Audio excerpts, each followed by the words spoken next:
Hello again, everybody. All right, today we're going to be working on a little decluttering of the wiring.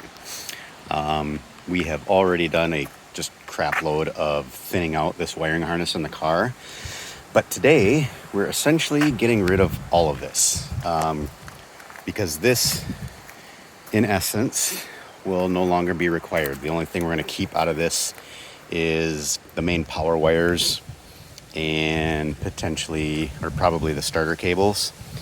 The wire that goes back to the third brake light and the wiring that goes back to the fuel pump back here. So that is going to be it. Otherwise, the rest is all going to go, because all we're going to need after this LS swap is the wiring harness in the engine bay and the wires for the emergency shutoff and the obviously brake lights and fuel pump. So that is going to do it.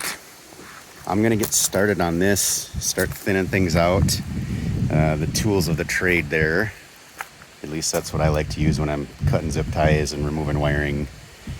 Also, we're going to potentially cut out a fair portion of this firewall just so that I can make one complete patch panel and we don't have the steel tape covering holes.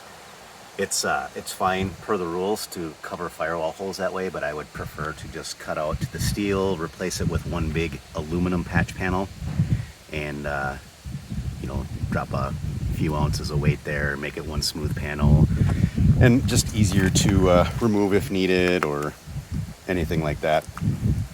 Beyond that,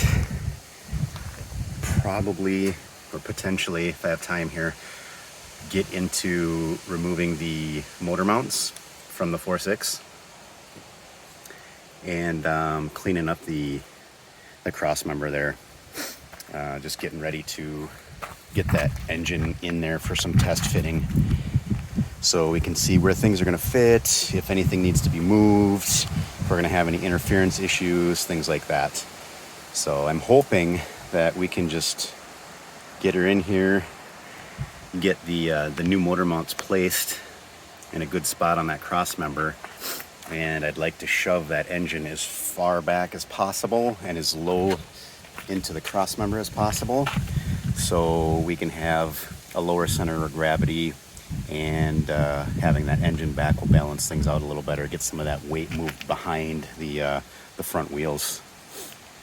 So I'm going to get started on this, and we'll check back later. All right, here is the result of what has been removed from the car. These wiring harnesses, there's essentially 3 harnesses that all plug together in various spots. This is like the in-cabin harness. This is basically 2 sections of engine harness here, and multiple relay boxes, fuse box, interior fuse box. There's probably, I would guesstimate, about 20 plus pounds of wire and fuse boxes here. And obviously only a small portion, comparable portion, is going back in with the engine harness from the LS. So if we come back into the engine bay here, you can see there's just a couple wires left. The main power to the alternator, ground, starter wire, and the actually that one's alternator, and this other guy, yeah, starter. So let's see here inside. Same deal, all that garbage is gone. We just got the 3 main power, ground, that sort of thing coming to the emergency shutoff switch here. I do still have one little harness. This contains the wires that go back to the rear brake lights and also for the fuel pump. And then there's one little green wire that runs all the way back there and connects to the center stop lamp in the back. So I had to, well, I didn't have to, but I cut it just to make it easier to get it rerouted through the harness. And I needed to shorten it up anyway, so I'll just run it down the same side as the other wires here and splice that back together and cut out the extra that I don't need. That wire was 3 miles long. It was ridiculous.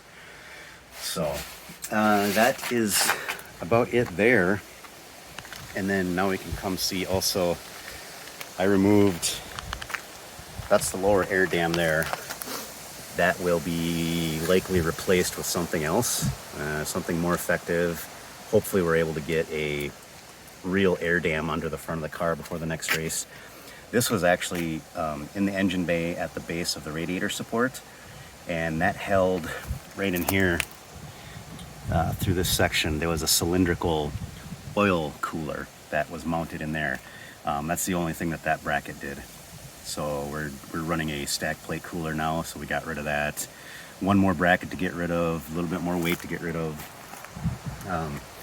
And that really helps to clean up the base of the radiator support as well. So that'll give us a little more room to do things, mount things, run hoses if we need to, etc., etc. And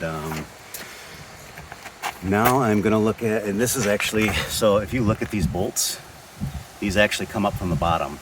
So I'm gonna spray some penetrating oil on these a lot, because if it's like everything else that was on this car when we first got it, it is just, they're really rusty and they're just gonna fight the whole time to come out. So we'll get some penetrating oil on those to loosen things up. And I'll go back over the frame and the cross member here, clean things up, and we might even get some paint on this area just to help stop or slow down the rust. And again, do white and we'll be able to see leaks and whatnot easier than we would if it's black and rusty and crusty and gross.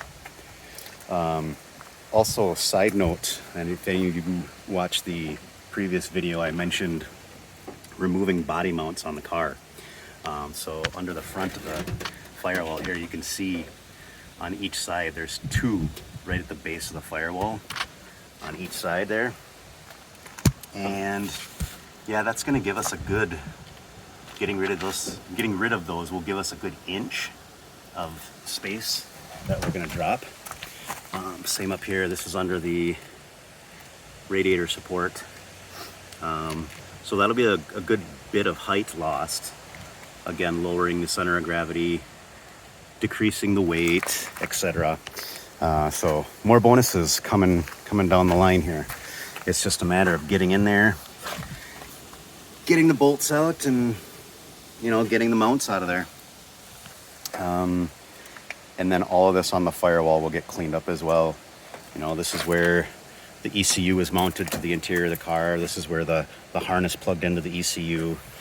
This was a huge grommet here. This is where the main harness came from the inside of the car out into the engine bay. And so we're gonna get all that stuff cleaned up and get rid of this monstrosity. This is the ABS module, that'll go away. And which means all these lines will end up coming up right here, where these will also be gone, and we'll have the dual master cylinder setup for the manual brakes. So that is going to shorten up this space here. I mean, we're gonna probably end up more like out here instead of way out here. And width-wise, we'll be pretty close to the same width, maybe a little narrower even with the two master cylinders. So again, more weight savings, less space taken up in the engine bay, easier to get around and work on things. So bonuses all around.